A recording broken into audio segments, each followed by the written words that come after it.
that the police had been overcome. There is no military. There is nothing really, except the other gangs, the rival gangs. So when you hear that 2,500 guns are coming to aim at you, you really have to consider the options. So he's trying to make a deal with the current prime minister, which is something that has been happening in Haiti. Barbecue saw that the soldiers of Kenya were sent to them. He said that he's going to make a dialogue with the GPEP and the G9 so that they can join and fight Kenyans. Barbecue helping people in the society. How will this guy helping people while this at some point kidnapping people? There is no leader who will gain popularity without being seen as a savior. Haiti now is marred by gangs. True.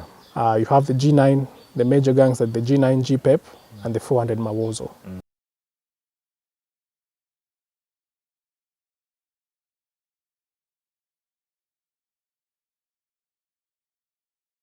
Hello guys, welcome to our YouTube channel. Thank you so much for the support. Thank you so much for the love. Nyinyi watu true sana. On this our second episode on Haiti. Waambie kitu Boni. Hello guys, my name is Boniface Viriko and we're here to discuss Haiti. To discuss what the history of Haiti to where it is right now. All the gangs, all the wars, the independence, the influence of USA and France, and why Kenya had to go to Haiti.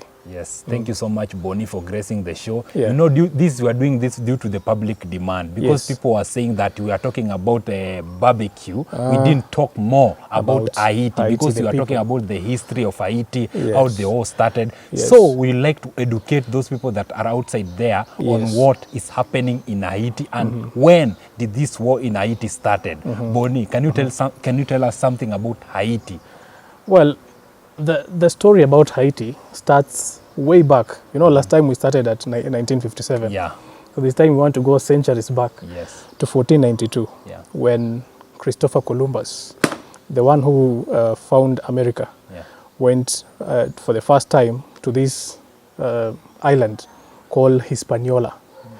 And now this was a person who was discovering the world and found this island called Hispaniola. And after some time, called in, you know, he was discovering then calling the people to come and invade. So he called in the Spanish to come and take over this small island. This is the island that hosts Haiti, right now, Haiti and the Dominican Republic. So after he called in the Spanish, just a few years later, they ceded part of that land to the French. But before that, when the Spanish came, they found some people there. They were living there, and they used to call that part of land Haiti, A-Y-I-T-I, Haiti. So the Spanish, they found locals there, but after some time, they really decimated the area and they killed a lot of people there, trying to get minerals from that land. They had to get 1,600 Africans from Africa to come and start working in those lands. So that was the Spanish. But after some time, now they ceded land, as I said, to the French. And the French now took part of the land and the big portion remained to Spanish. That is why today you'll find that island has two nations, Haiti and the Dominican Republic. The Dominican Republic have the Spanish influence, and then Haiti has the French influence. That comes even till today. You'll find that Haiti speaks French Creole, and then you'll find the Dominican Republic as well, very well aligned to Spain. And now, when the French took over, now the drama started. You know, that part of land that they were given was very rich. By the way, Haiti is very rich. It had gold, and it had a very ripe soil for planting sugarcane. So they had all these minerals and everything, agriculture, but they didn't have manpower because, as I said earlier, the locals who were living there were killed and frustrated just by people coming in from different parts of the world to move in there. So the French had to bring in Africans to come and work as slaves, you know. So it is even recorded that a third of the transatlantic trade went to Haiti. A third of the people who were traded, sadly, human beings who were traded in the transatlantic trade went to Haiti. So Haiti took a lot of Africans from West Africa to go and live there. That is why Haiti today is predominantly African. Yeah. So after some time, the French ruled with an iron fist in Haiti, having slaves and taking a lot of minerals from Haiti to France. But there was a French Revolution. Yeah, there was a French Revolution around 1897, around there. There was a French Revolution that caused the awakening of the French people. The people who wanted this revolution also had opined that there is a need for Africans to be recognized as also a people and to be given free will to choose whatever they want to choose. So when in between this French Revolution, there was also the Haiti Revolution. They took advantage of that. Haitians took advantage of that also, and started their own revolutions. After some time, they were able to manage to fight the French and got independence. So that is how Haiti came to be born. In fact, I think this is 1804. Sorry, this was 1790 something, the revolution, or 1791, all the way to 1800s. So Haiti got its independence in 1804. That is when the nation Haiti came to be born. And that was the second independent nation in the Americas. Oh. Yeah, so Haiti comes from very far, and that is why you find there's a very rich history in Haiti. It is the first slave revolt in the world to ever take place, and took place successfully. That is where we can reach now and say Haiti was born. Okay, when you continue, you know that Haiti, they are speaking in French. Yes. What will happen? Because in Kenya, we speak in English and Kiswahili. What is going to happen over there? You know very well that our first soldiers are there. How are they going to communicate with the people over there? How? Let us take it from there. Haiti now is born. Yes. We have a nation called Haiti that speaks French, as you are going to answer that question. Now, all these Western countries are worried that we have a country here that is African and can show the world that Africans can govern themselves. You know, that is something that Western nations did not want to be heard anywhere, because at that time, Britain wanted also to colonize part of Africa. They came later to colonize part of Africa. They had those interests as well. France had a lot of colonies around the world. The US didn't want also this. You know, the US will align with the West because they are partners or trading partners or allies. So they didn't want this conversation. At that time as well, US was also participating in transatlantic trade, taking blacks to America and making them to work in farms and etc. as slaves. So they didn't want this conversation of Africans governing themselves. So what did France do? France and the allies, and Britain and Germany and the UK and the US stopped working with Haiti, did not recognize Haiti as a nation. Therefore, Haiti was isolated. For a very long time, Haiti was isolated. And when you are isolated, you really cannot do anything. You cannot trade, you cannot have diplomatic relations, you cannot do anything. Basically, you are condemning that nation to poverty. But after some time, King Charles X of France came forth and said, you know what? France was in Haiti, France was the colonizer. Now France wants to give you freedom. But this freedom will come at a cost, you know.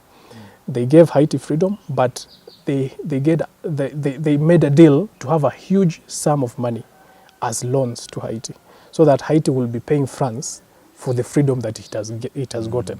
And you know that is very unfair, by the way, true. Because this country has fought with blood. Independent. Jean-Jacques was the emperor, the first emperor of Haiti, who liberated the country in 1804. Jean-Jacques, yes. He fought with it. It is, by the way, it is recorded as the most bloodiest or brutal war in modern history, because these people fought for their nation. But then again, they fought for their nation, but every other nation that is supposed now to work with them is against them, one. And two, now France is coming to say that you have to pay loans to us from nowhere, you know. So Haiti, over a period of time, Haiti started paying loans to France, you know, condemning that country to poverty. And that is why, as proud as we are as Africans, that was our first ever African nation to be able to govern itself, but it was condemned to poverty by these Western forces. So you mean Haiti is an African nation? It is. We can call it an African. It is not in the African continent, but it is an African nation. It is a black nation. Because I know that some people are asking themselves that this country is not in Africa. It is not so in many Africa. People over there in Haiti are blacks. They are blacks. So people are asking themselves. It is because of the transatlantic trade that made a lot of African people of African descent to be there, and for a long time it has been governed by African people. Okay, when you go back now to French, yes, how will our police, because we are worried as Kenyans, how are they going to communicate with people over there? I read somewhere that our policemen and women have been trained and have gone through courses to learn French, and they really have been taught the French Creole of Haiti. You know, there are different, we can call them genres of French. It is not the French that is spoken in France. It has some Creole that is Haitian, makes it Haitian because it has some mix of other languages. These Africans, when they went there, they also had their own language. So when they mixed it with France, it became something different. So they were taught this language, and that is what they're going to use. That is first. Second, you don't really need to know the entire language of basically, just need to know basics of how are you, where are you, why are you going there, basic questions that can make you communicate with someone so that you can work effectively, as well as I've seen the photos that have come from there. They're not going to these places alone. They're going with Haitian police officers. So they're going to be there as intermediaries to communicate on behalf of them. Yes. Okay, let's get back to the gang. Yes. In Haiti, there are so many gangs. If you see the place, there are so many gangs. Like people are in gangs. Yes.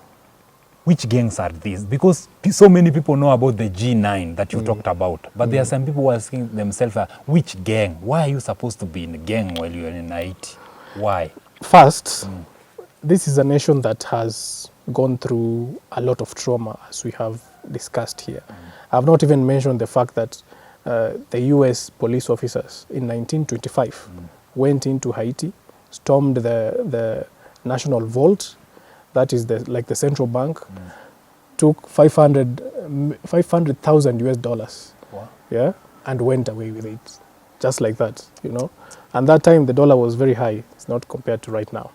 So it is a country that has undergone a lot of trauma, and governing has been a problem as well, because you find that a leader comes into office and then you have a lot of conflicts, mismanagement of resources.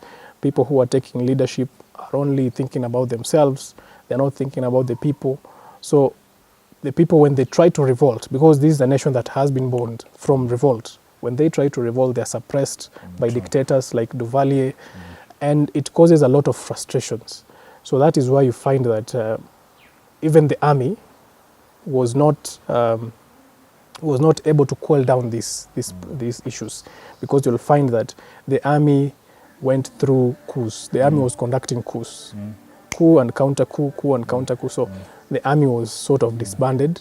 I have information that they're around 1,500. But you can see this is a country that has undergone a lot from France and the US and the countries that have aligned against it. Sort of the world was just isolating this country for nothing. So that is why you find that there's a lot of challenges in terms of coming up to govern, because you'll find that these vested interests, I cannot confirm this, but people are saying that these vested interests have gone even to the governments of the day to try and influence these governments, not to work for the people and to work for these other countries that are having interest in this country. So that is why you find that it is a bit a problem. Now, when you have a society that doesn't have governance, a society that doesn't have authority, it becomes a very, very big challenge and facilitates or encourages gangs to prop up, because there cannot be a lacuna. Hakuwezi kuwa na any space left without governance. Normally, human beings de facto lazima kutakuwa na governance. So someone will take over. If the government will not take over, the church will. If the church won't take over, then gangs will take over. And now you see that Haiti now is marred by gangs. True. You have the G9, the major gangs like the G9, GPEP, and the 400 Mawozo. If you come to the G9, the Delma 6, this is the one that is being run by our guy, Barbecue. We won't talk so much about that. We talked about the other time. So the GPEP is mainly affiliated with the opposition, as the G9 was affiliated with the government of the day when President Jovenel Moïse was the president. The GPEP is mostly affiliated with the people who were dissenting against the President Jovenel Moïse, the opposition then. So all the opposition would seek the indulgence of the GPEP to counter the G9. And then we have the 400 Mawozo, and this was just incorporating all people who are former police officers. They will join that. Former deportees, people who were deported from Haiti, will join the 400 Mawozo.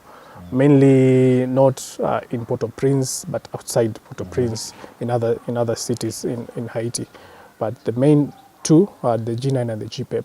Then there are others, very many gangs in Haiti, in different parts of the country that are still controlling. Some are weak, we can say some are weak, some are very strong. Yes. True. When you come back to, let's come back to this barbecue. Yes. You said last time that this barbecue gets fund from attacking people, from kidnapping people. Yes. Right now, I saw yesterday, barbecue helping people in the society. How will this guy helping people while at some point kidnapping people? It is an issue that is a bone of contention. One, there is no leader who will gain popularity without being seen as a savior. We say that one man's savior is another man's, or one man's terrorist is another man's savior. These people who, let us leave Haiti out of this, and I'm not implicating in any way that they are terrorists. But when you come to the aspect of terrorism, we are here in Kenya and we know terrorism very well. Yeah, true. Because our neighbor here has a problem with some people who are called Al-Shabaab. When you go to these villages that are controlled by Al-Shabaab, they'll tell you Al-Shabaab, they are our heroes, you know. So even when you go to, what is this country, Colombia? Is it Colombia where this narco king came from, this came from, Pablo Escobar. Yeah, he was seen as a savior. Yeah, in Medellin, or Medellin, the place where he came from. If you go there, they still have his portrait as a savior. But what do we know about Pablo Escobar? Killed a lot of people, killed a lot of police men and women, committed terrorist attacks in his own country, and supported people taking drugs. So when you go even to our neighbor here and you go to regions or villages that are controlled by Al-Shabaab, they'll tell you that the Al-Shabaab is a very good gang, or not a gang, a very good authority here that brings us what we need. So when you start also looking at how things are there in Haiti, you'll find that the man himself, Barbecue, will try as much as possible to win the hearts of the people that he is governing, or the people in his territory, so that they cannot revolt also against him. You have to be good to the people. So as much as you have cordoned off that territory from receiving aid or from receiving supplies, because we know that they are also taking over petrol or oil supplies and etc. to govern them themselves, they have to supply them to the people who are in their territories. And then you have to show that you are the better leader than the other gang, so that you can have more more support. Okay, right now, Yes. after Barbecue saw that the soldiers of Kenya were sent to them, Yeah. he said that he's going to make a dialogue with the GPEP and the G9 so that they can join and fight Kenyans. Why are they declaring that taking Kenyans as very dangerous to them? Why? They are a threat. One, because you have been living in a society that wasn't a threat to you. Yeah, we know that the society was not a threat to Barbecue, because for the few months that we've known and we've followed this story, we've not had anything that was threatening Barbecue that much. We know that the police had been overcome. There is no military. There is nothing really, except the other gangs, the rival gangs. So when you hear that 2,500 guns are coming to aim at you, you really have to consider the options. So he's trying to make a deal with the current prime minister, which is something that has been happening in Haiti, unfortunately. And it will, to me, I think it will just bring a cycle of these events happening. Because what if you don't satisfy these people? Yeah. Like here in Kenya, we say that Kenyans don't negotiate with the terrorists. Yes. If you are there and you don't satisfy these people, they'll just aim the guns at you. True. So I don't think that will solve anything. The only thing that will solve a problem, or the Haitian problem right now, take the guns from the civilian, establish a formidable government. Only the police should have guns, and make sure that you stop the inflow of weapons from the US. True.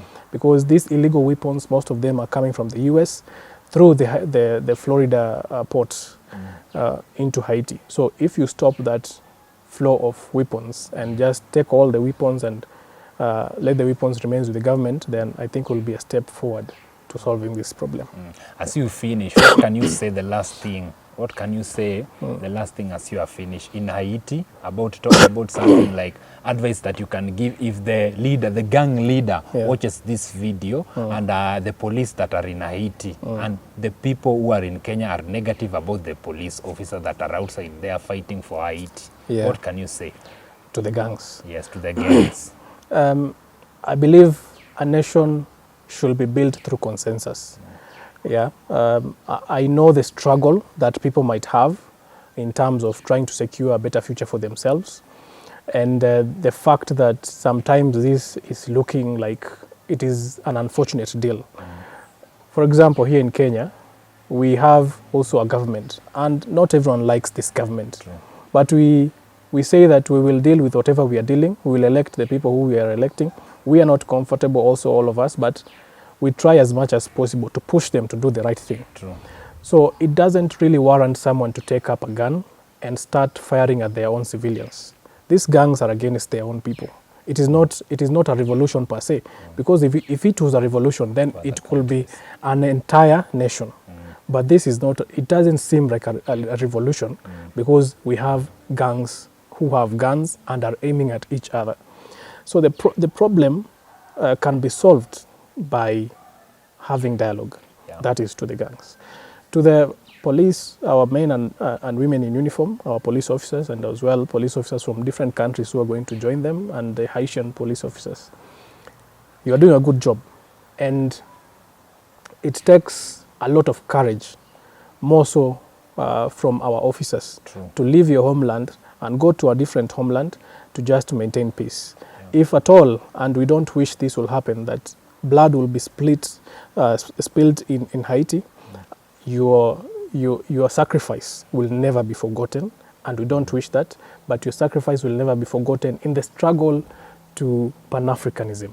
I picture this as a struggle for Pan-Africanism, and this is something that should be commended. They are there to keep peace. True. They are not there to kill Haitians. They are not there to cause havoc. They are there to maintain peace. Yeah. Take the guns and make sure that you have a government as soon as possible. Do elections, because you don't have a government right now. The government should be for the people, so that they should do elections and make sure that we have a government that is running for the people. Now, to our people here, I think what we have to do is just support our men and women. They're already there. Yeah, They're already there. Let us support our men and women in uniform so that they can go there and come back victorious.